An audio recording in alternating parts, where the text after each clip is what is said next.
Let me begin this session now formally. Good morning and a very warm welcome to everyone for today's session of the FDP that focuses on the theme Inquiring Conventional Research Methodology in Social Sciences. This is Wasim from here. Today we have the pleasure of being joined by Professor Savyasaachi. He is going to enlighten us with his vast knowledge on the topic titled What Does It Mean to Be an Academic? By way of introduction, Professor Savyasaachi is an anthropologist by training and currently working as a professor in the Department of Sociology, Jamia Millia Islamia. In the course of teaching at Jamia Millia Islamia, he has worked on issues related to learning as distinct from teaching. He has been traveling faculty for the Rethinking Globalization program coordinated by the International Honors Program at Boston University. He has several publications, the most recent one, Between Earth and the Sky, which is about the world of the forest outside of clock time, a collection of essays about the forest living space. So many of us are really looking forward to this presentation because of your meticulous scholarship that spans disparate research traditions in cultural anthropology, archaeology, and anthropological linguistics.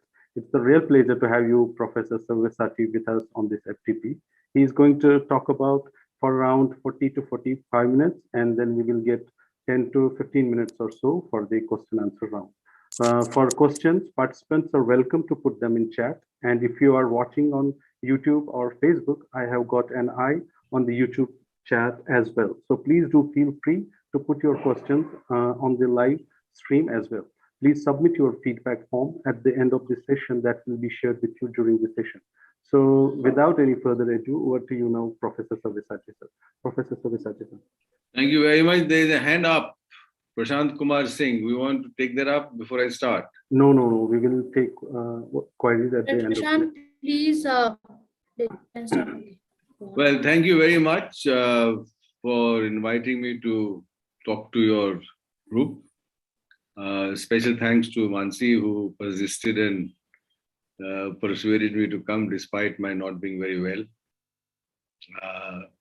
I would request the indulgence of all the participants because my throat is not very healthy and I might not be able to speak for too long without coughing. So I'll try and do my best in this circumstance. What is it to be an academic? It's a very important question from many angles. My interest in the question was provoked by students when they asked me questions about what are the prospects of becoming an academic after they've done their master's or after they've done their PhD. A BA honors student once came to me and said, "Sir, I am told by my parents that academics are very badly behaved people." So I said, "What does that mean?" He said, "We have a whole lot of university professors in our neighborhood. This is a gated community. And we see them all the time fighting with each other, badly behaving with lower rung staff, and absolutely intolerant to things that they don't like. So my parents have told me it's pointless becoming an academic because if that is what you want to become, then it's going to be very bad." Some other students came and told me, look at the way academics suffer at the end of their life. Some of them harm themselves, some of them begin to beat their wives, some of them begin to commit suicide. What does it all mean to be an academic? So that's one set of questions that were posed to me. The second set of questions that came to me from students was, academics are very verbose. Which means to say they use a language which is incomprehensible to anyone else other than themselves. And they have a tendency of making things that are simple very complex. And it is really not very welcoming for people who are not trained in the discipline to appreciate the kind of work they do. The third set of questions that were asked to me by my students was, especially students who had passed out and who became journalists and said, we are given to understand that academia is a self-contained very, very closed profession. They keep to their own self. They have a world of their own, and they have very little to do with the kind of things that are happening in the public sphere and in the public domain. He said that some academic research is good because it helps us to draft policy. Some academic research is good because it helps us to think through questions. But large amount of academic research is very basically a group of people talking between themselves and no relationship with the larger society. The fourth inspiration to think about this question came from a rickshaw puller. I was going from my university to my metro station, and on the way, this rickshaw man asked me, I want to ask you a question. And this question was concerning what kind of medical treatment he must get.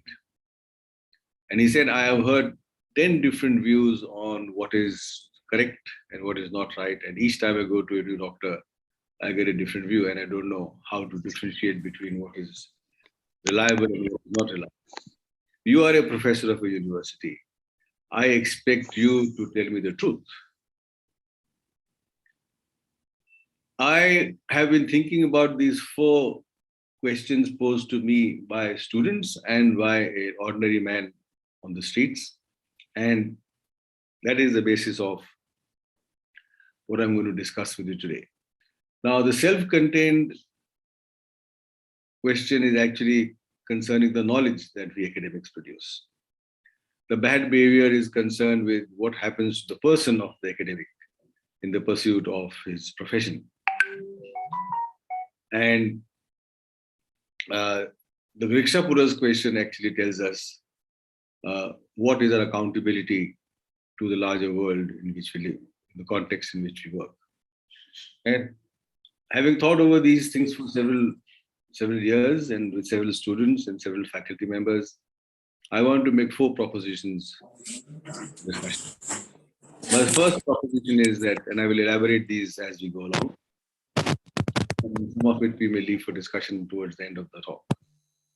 My first proposition is that to be an academic, we have the responsibility of creating reliable and dependable knowledge.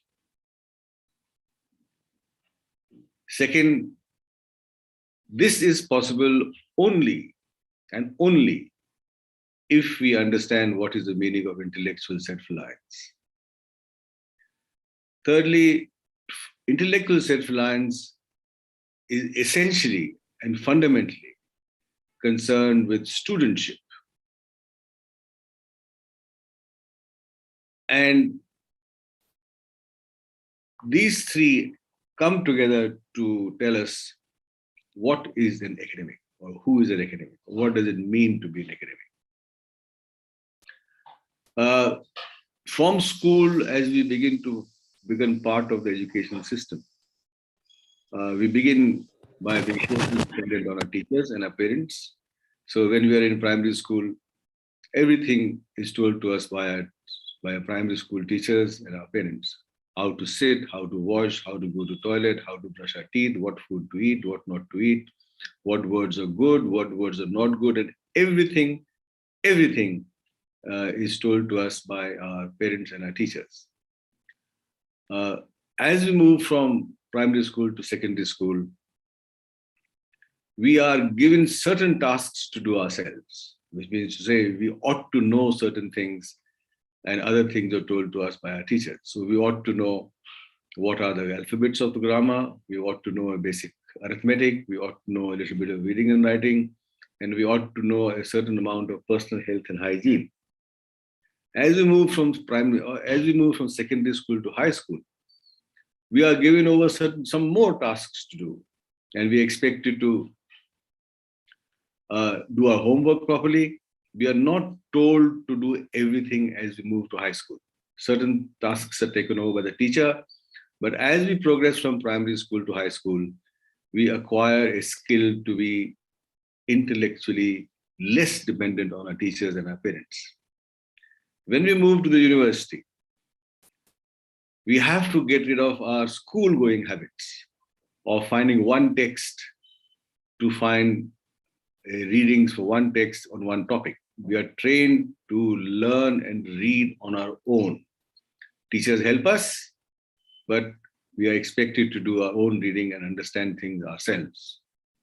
As we move from the university undergraduate to the postgraduate, we get a little more intellectually self-reliant, and our dependence on teachers becomes even less. Finally, when we do a PhD, we are expected to be on our own 2 feet. Teachers are only like gardeners to the plant. They only give us the right kind of fodder, the right kind of fertilizer, the amount of water that we need, and we are supposed to be intellectually self-reliant by the time we finish our PhD. In other words, intellectual self-reliance at the PhD level means that we should be able to make our own syllabus. We should be able to find a good, reasonable way of selecting what we want to research, and we should be able to map for our own self, without dependence on anyone else, the methodologies and the modes of analysis that we want to indulge in. Now, independence here does not mean autonomy. Independence here means interdependence. In other words, we are expected to have an independent way of thinking which is discussable. Now, this studentship has 3 important dimensions which we learn progressively, which we are expected to learn progressively as we move from school to high school and then to doctoral and then beyond. These 3 elements are that we are expected to differentiate between 3 modes of knowledge.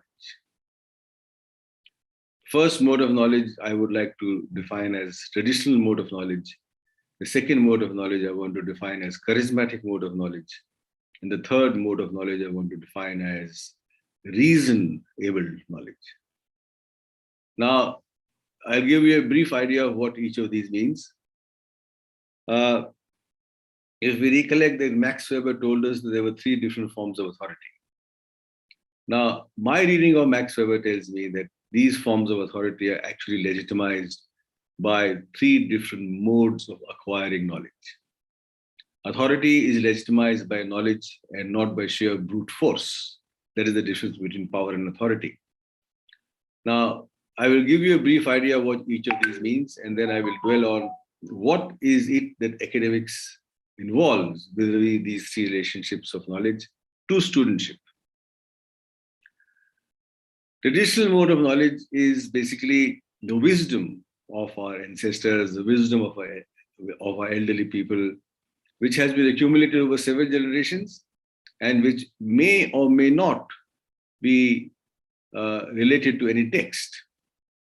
So we have the panchayat system, we have the system of family elders whose wisdom we rely on, and we listen to them because they are the holders of this wisdom.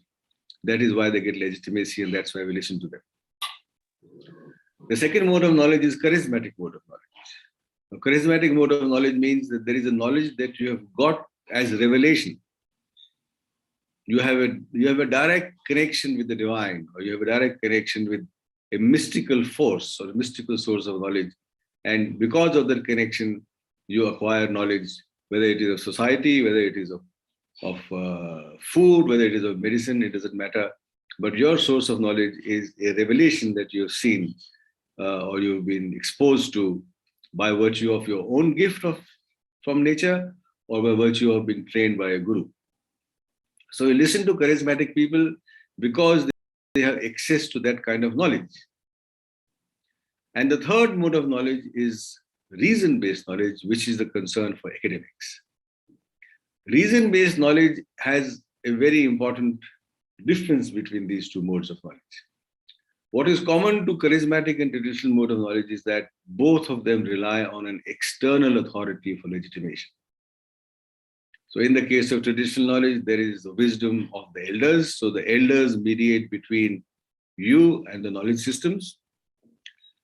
In the charismatic mode of knowledge, it is the charismatic person who mediates between you and knowledge system. So you need the elders and the charismatic person to legitimize any form of knowledge that you may want to have or use.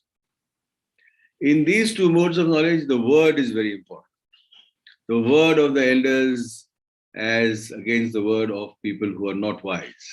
The word of the charismatic people as opposed to the word of the followers. The quality of the word is that it can't be questioned.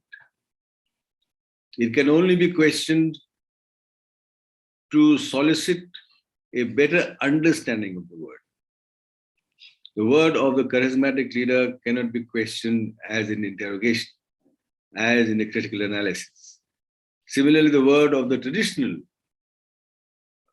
knowledge holders or elders cannot be questioned. There is a tacit agreement, or there is an implicit faith in what they say, and therefore we will adopt whatever they say. A very good example of it is when we go to the temple and we say that I will fast for 21 days and let my wishes become true. We fast for 21 days and our wishes don't come true. We therefore don't question the validity of the fast. We say something must have gone wrong within ourselves. Therefore, the fast was not effective enough for our wishes to be granted. Now, reason-based knowledge is very different from this. Reason-based knowledge is concerned with the word of reason, R-E-A-S-O-N with a capital R, which means that this word of reason accepts no external authority for its legitimacy. It has the properties of self-correction. It has the properties of standing by its own 2 feet. It does not take any external authority for legitimacy. And this mode of thinking, this mode of creating knowledge is based on a very different understanding of question. Question here is not to undermine faith. Question here is not to undermine or to ridicule people who hold knowledge. Question here is a way of getting deeper and deeper into the phenomena that you see. Only by asking questions can you go deeper and deeper into the phenomena that you see. For example, in sciences, we see this very clearly. You want to know what matter is made of, so you ask what is matter. Then you find out the matter is made of atoms. Then you ask what is an atom. Then you go deeper and then you ask what is an electron. And you go deeper and deeper and deeper only with the questions that you have to ask.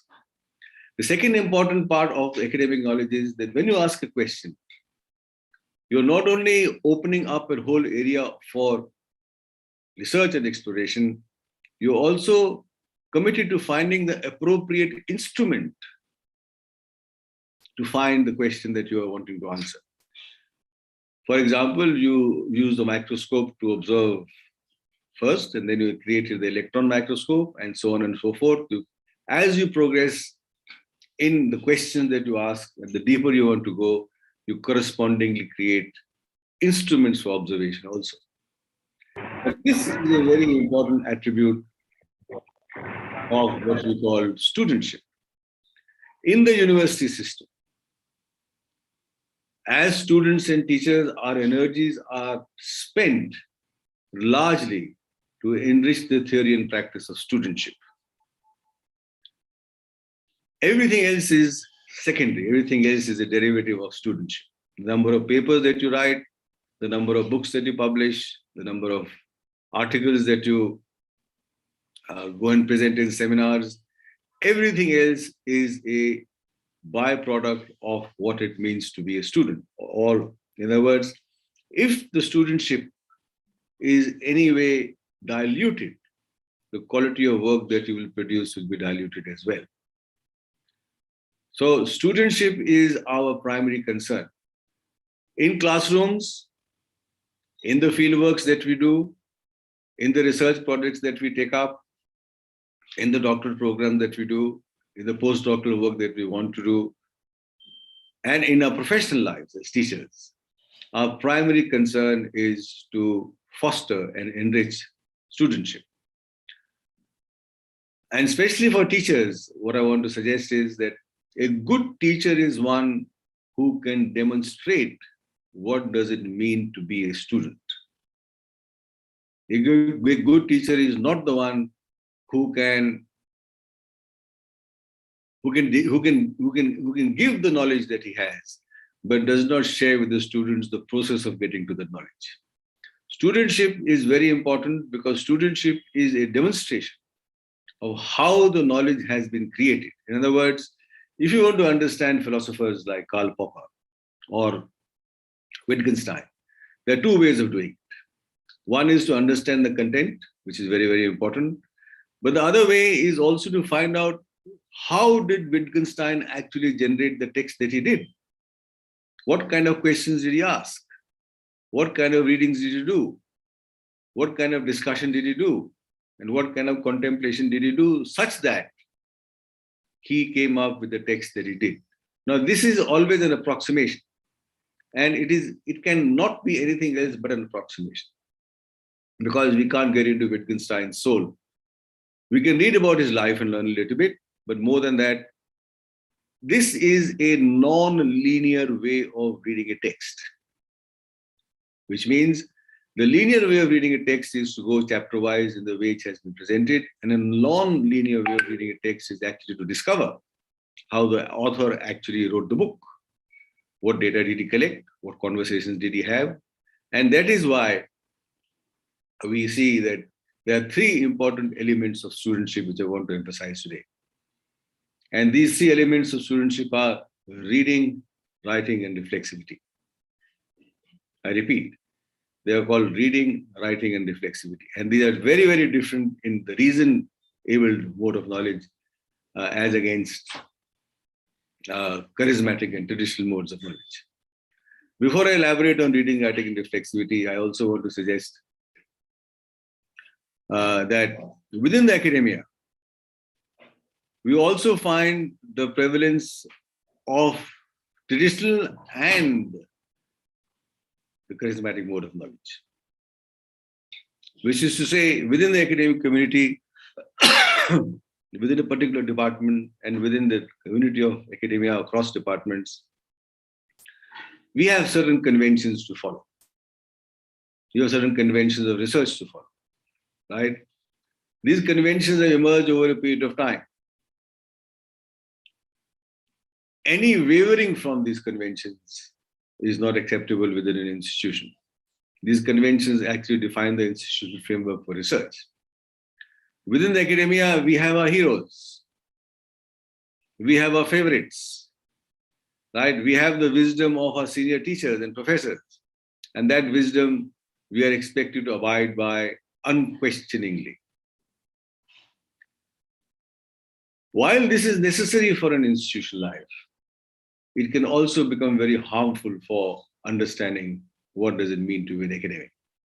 So, academic means that reading, writing, and reflexivity are three different forms of three very primary concerns of studentship.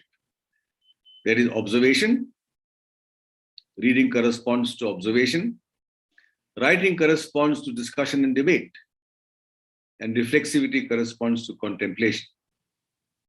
I repeat, reading, writing, and reflexivity are three very important arms of studentship. Whether it is a teacher or a student or a professor or anybody else who's working in research institutes, these are very, very important elements of studentship. Reading, writing, and reflexivity. Reading is one form of observation. Unless you see, seeing by itself is not important. What you see is important. In the question of what you see, we begin to understand the first elementary aspect of reading. Reading a book is only one byproduct of this very primary function of reading. Observation. Without observation, there is no academic knowledge.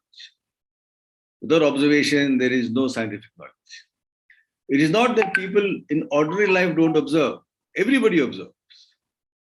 But in academia, we have a very, very well-defined, rigorous way of understanding what observation is, which I'll come to very soon. The second element of studentship is writing. Now, writing is not only a mode of self-expression. Writing is a mode of sharing your knowledge with people at large. Writing is a mode of inviting discussion. Writing is a mode of opening yourself up to other ideas that are available only through discussion. So the second important element of studentship is discussion. And one form of that discussion is to write. So you write your papers, you publish them in journals, you publish them in newspapers, you present them in seminars, and the intention is not just to say a piece and walk away. The intention is to get a discussion on it so that you learn from other people and you become part of an academic community. So writing is corresponding to discussion. Reflexivity. Reflexivity is concerned with contemplation. By contemplation in academia, we mean that having got all the inputs that you have from discussion, having done your own research, you are then faced with certain questions to deal with. Contemplation is concerned with sitting quietly and reflecting over the discussions that you've had with many people and try and process your ideas and see your work as a progressive movement towards more clarity. Without contemplation, there is no clarity, because contemplation completes the process of observation, of sharing, discussion, debate, and of finding out the essence or the reflections on what you have actually received from the larger community. Now, these are very, very important components which require a practice. These are not one-time things that you can do. So studentship is a mode of practicing reading, writing, and reflexivity, of observation, of discussion, and contemplation. To be an academic is to practice these three modes of studentship. The knowledge that you produce is only an expression of how well you have practiced these three modes of studentship. If any one of these is lacking, if any one of these is weak, your mode of production of knowledge is weak, and the knowledge that you produce is accordingly deficient. I repeat, what you write and how you write is dependent on how rigorously, how honestly you have practiced these three modes of studentship: observation, discussion, and contemplation. Now, the practice of these three is not an easy task. And I want to suggest that learning from history, there have been occasions when these three modes have had to hibernate. These three modes have had to move outside the university system. These three modes have been squashed by political regimes. These three modes have been sometimes had to fade out for centuries because the political dispensation was not very happy with studentship. We are not concerned about the body of knowledge, because the body of knowledge can change, the body of knowledge can grow, the body of knowledge can be rectified. But the pursuit of studentship is very, very, very, very difficult and very, very significant in the way the world itself is organized. Not only the political sphere, but the entire world in which you live is organized and based on whether you practice studentship or not. There are three different obstacles to studentship, which I think are very important to consider and reflect on. First, these obstacles I call othering of studentship. So your own understanding of your own self is first an obstacle to studentship. So constructions of the self other studentship. I don't want to work so hard. Why should I read 21 books? What relevance is this for me? My parents don't like this. I want to become a different man. Of what value is studying truth? And other habits. I can't work hard. The book demands that I read the book for 24 hours and work. Why should I waste my time on this? Now, these are rigors that are needed for observation. For observation, you need to be quiet. You can't observe when you're disturbed in your head. You can't observe while walking too fast. So in order to observe, you have to learn to acquire a certain mode of being in the world, which is not the same as being mobile. It is not the same as being immobile. So what does observation mean? That will help you to see. So your own understanding of yourself sometimes stands in the way. The second obstacle to studentship is the othering of the institution. Institutions sometimes create obstacles in studentship. I'll give you an example from my own life. When I started to do my research amongst the forest dwellers, my first task was to learn the language. And I had to submit a 6 months report to the ICSSR of my work in progress. I brought to them a list of 50 words that I had learned. And the institution said, well, this is not a good progress report. I said, no, this is the only progress that I have made. Because before I understand the language, how can I even begin to research on understanding how forest dwellers think of the forest? He didn't like it. There was a lot of paperwork and my scholarship was cancelled. So there are certain institutional norms. You have to finish 21 readings in 5 days. Now that's the institutional mode of othering, which is not studentship, does not mean to fulfill the reading requirements that your academic committee has described. Studentship means to understand your own rhythms of learning, to respect your own rhythms of learning, because everybody has a different rhythm of learning. And that depends on so many social factors. But to use one rule for everybody's rhythm of learning is the other way of institutional othering. These are important. Institutions are important because institutions also are the places that can help you to grow. But at the same time, institutions have this propensity for othering as well.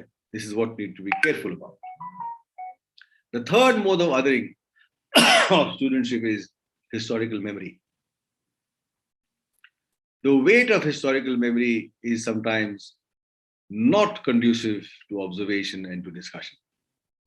The baggage that we carry in our heads about our personal lives, about the difficulties that we have held, about the social disharmonies in our personal life, when we bring that into the reading and writing and reflexive aspects of studentship, they prevent us from reading, writing, and observation.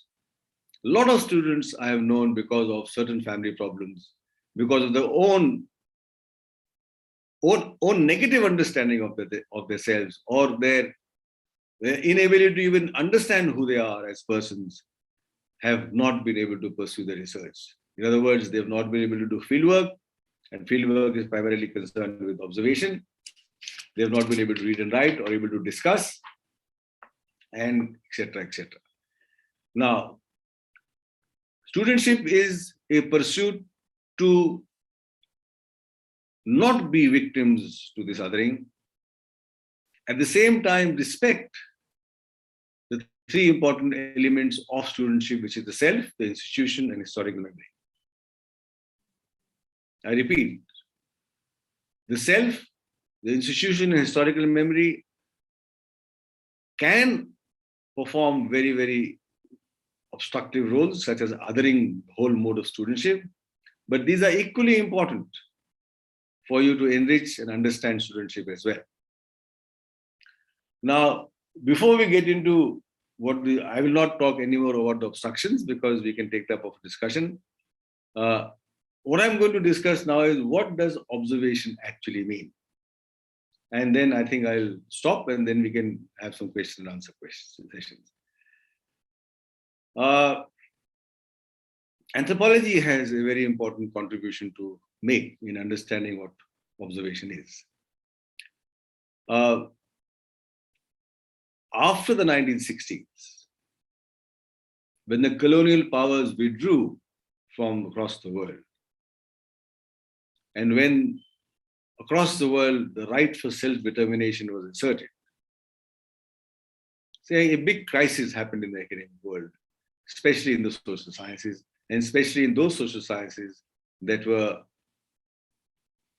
that were very intensely engaged with the lives of people, like social anthropology, history, geography, social work, psychology, architecture. These are sciences that were dealing with people's lives directly. Before the 1960s, because of the colonial regimes that we were part of, and because of a particular classification of the sciences, in which physics was the hierarchy, top of the hierarchy, and social sciences were at the bottom, the mode of observation was what we say observer-centric, which means observation has two important components. First is the observer, and second is the observed. Before the 1960s, the observed was framed and fixed, rendering it totally passive. So the Adivasis that anthropology studied were framed and fixed. The Adivasis had no voice of their own. They could not respond to what the observers were asking of them. Very Elvin, who's a very well-known anthropologist, the folklore about him is something like this. Very Elvin went to a village in Bastar where I was working and I did my fieldwork.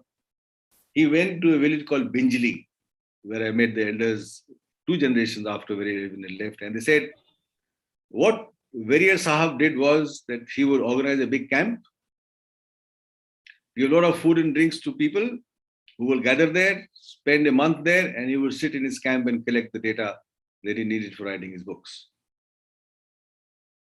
The observed was fixed by the observer in the same way as the colonial powers had fixed the subject of their governance.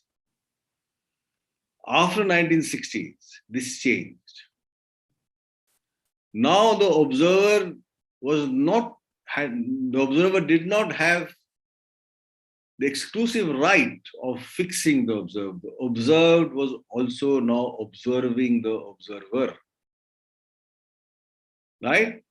And the consequence was that in large number of tribal societies, they insisted that they want to see what was written about them. They insisted that they will not be represented by an outsider. They insisted that they will represent themselves all alone.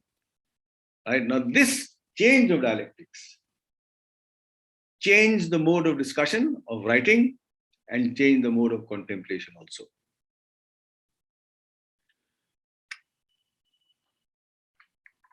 My last point for today's discussion, and I think after that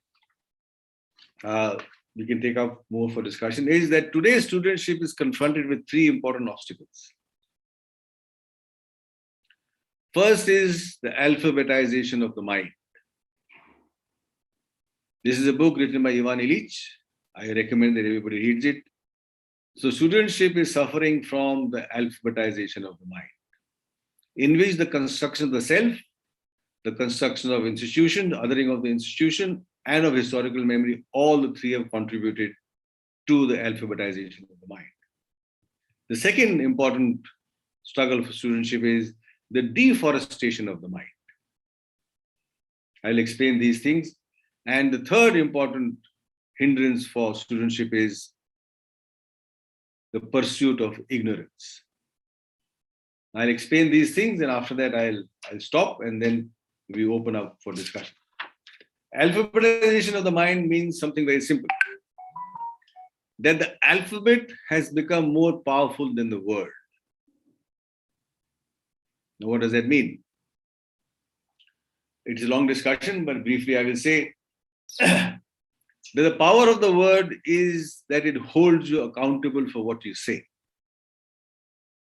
If Wasim has asked me to come for a cup of coffee with him and he doesn't turn up, my first response is he must have had some problem.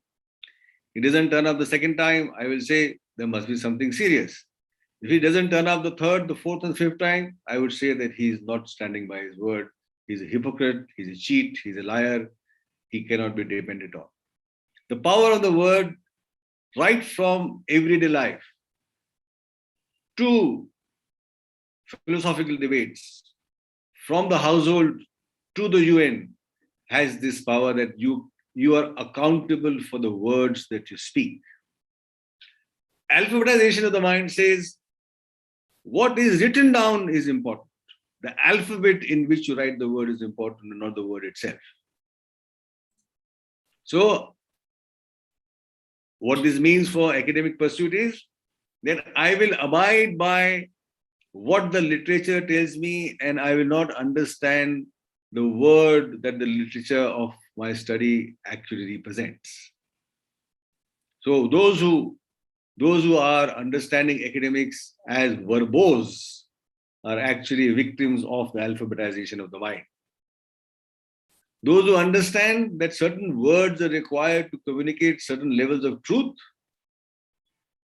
will be spared of this trauma of alphabetization of the mind.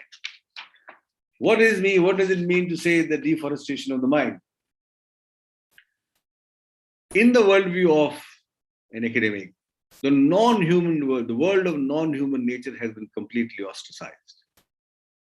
It has no epistemological role to play in the knowledge that we generate. I repeat, the entire non-human nature has been completely ostracized from the worldview of an academic community. Now, this is because we have abided by the definitions of the hierarchy of sciences, which moves from physics on the top and social sciences at the bottom. And the model of natural sciences has been the conquest of the world, and social sciences have abided by that principle, and therefore we have conquered nature by throwing it out of our worldviews. The last important contribution obstacle to studentship is pursuit of ignorance. It refers to generating and accumulating knowledge which cannot mitigate or resolve the problems of violence and destruction that it has created. In other words, the ignorance is that the principles and the theories of knowledge that have created the condition of the world that we live in, climate change, poverty, racism, inequalities, the knowledge systems that have created this, these knowledge systems are not capable of resolving these problems. The lack of understanding or the lack of accepting this as a possibility is what we call ignorance. And these examples of problems I'm talking these are examples of intractable problems. The intractable problems are those that have persisted with us for hundreds of years. Intractable problems are those which have not been solved either by policy or by mass movements or by intellectual work. They remain with us no matter what we do. And in the face of intractable problems, if you do not want to contemplate, right, you are not able to overcome the ignorance that this generates. So in conclusion, I would like to say that observation, discussion, and contemplation have to be there in equal strength. If there's observation without discussion and contemplation, you can only talk of experience. And there can only be a discussion between two people. If there's observation and discussion without contemplation, then you are a victim of the alphabetization of the mind. If you have only contemplation and no reading and writing and no observation, then you are a yogi. Then you ought not to be in the academic world. If you have only reading and writing without observation, then you are a fantasy writer. Each of these components have to be present in equal strength and as complementaries to each other in order for you to be an academic and pursue studentship, which is the primary and the sole aim of what it is to be an academic. With these few ideas, I would now stop before I start to cough. And I think we have 15 minutes left for questions. I would appreciate questions, criticism, and suggestions. Thank you, Wasim. Thank you, Professor Savyasaachi, for such an informative and insightful talk. I think a lot of us are dabbling our heads around because it was so rich and informative session. So may I request Pratyush sir and Mansi ma'am to read out questions that have come up in the chat box.